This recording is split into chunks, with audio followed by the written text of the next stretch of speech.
सप्रेम जय श्री राधे कृष्ण। मित्रों, हर हर महादेव। मित्रों, पिछले वीडियो में हमने आपको पद्मक नामक कालसर्प योग के बारे में, उसके निवारण के संबंध में आपसे निवेदन किया। मित्रों, कुंडली में यदि पंचम भाव में राहु और एकादश भाव में केतु हो, इन दोनों ग्रहों के मध्य दाईं अथवा बाईं तरफ सभी ग्रह आ जाएं, तो इसे ज्योतिष में नागदोष अथवा सर्पदोष अथवा कालसर्प योग की संज्ञा दी गई है।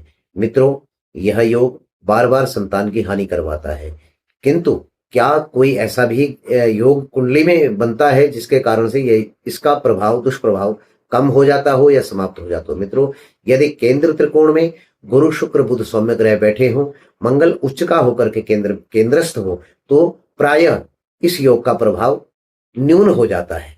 क्या कालसर्प दोषी सर्पों का श्राप है या नाग दोष है? आइए जानते हैं।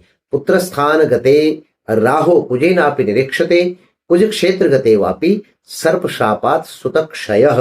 यदि पंचम भाव में राहु बैठा हो और मंगल की उस पर दृष्टि हो, अथवा पंचम भाव में अंगारक योग बना हो, अथवा पंचम भाव में कर्क राशि में मंगल स्थित हो और वहां राहु बैठे हो, अथवा वृश्चिक राशि का मंगल हो और फिर भी वहां राहु बैठे हो, अथवा मेष राशि का राहु हो और वहां मंगल साथ में बैठे हो, तो इससे भी कुल क्षेत्र गते यानी मंगल की राशि पर अगर राहु पंचम भाव में बैठ जाए, अथवा नीच राशि के मंगल के साथ राहु पंचम में बैठ जाए, तो सर्प शापात सुतक्षयः, नाग दोष के अथवा सर्पों के श्राप से संतान की हानि होती है। दूसरा योग, लग्नस्थ राहु हो, पंचमेश जो है पंचम भाव का स्वामी 6, 8, 12 में हो, तो सर्प शापात सुतक्षय, फिर भी सर्पों के श्राप से संतान की हानि मानी जाती है। गुरु मंगल राहु की युति पंचम भाव में कर्क राशि में हो, यद्यपि कर्क राशि में पंचम भाव में किसी भी राशि में किसी भी भाव में कर्क राशि का बृहस्पति उच्च होगा, लेकिन अगर वहां मंगल होगा तो मंगल नीच राशि का होगा। और पंचम भाव में पुत्र कारक ग्रह गुरु है, लेकिन अगर नीच राशि के मंगल के साथ वह बैठ जाए तो वह प्राय मंगल के ही फल प्रदान करने वाला हो जाता है। मित्रों, सबसे महत्वपूर्ण बात है, गुरु राहु के साथ किसी भी स्थान पर बैठ करके पंचम या नवम भाव को देखता हो, तो इससे भी संतान हानि अथवा सर्प शाप दोष या नाग दोष माना जाता है।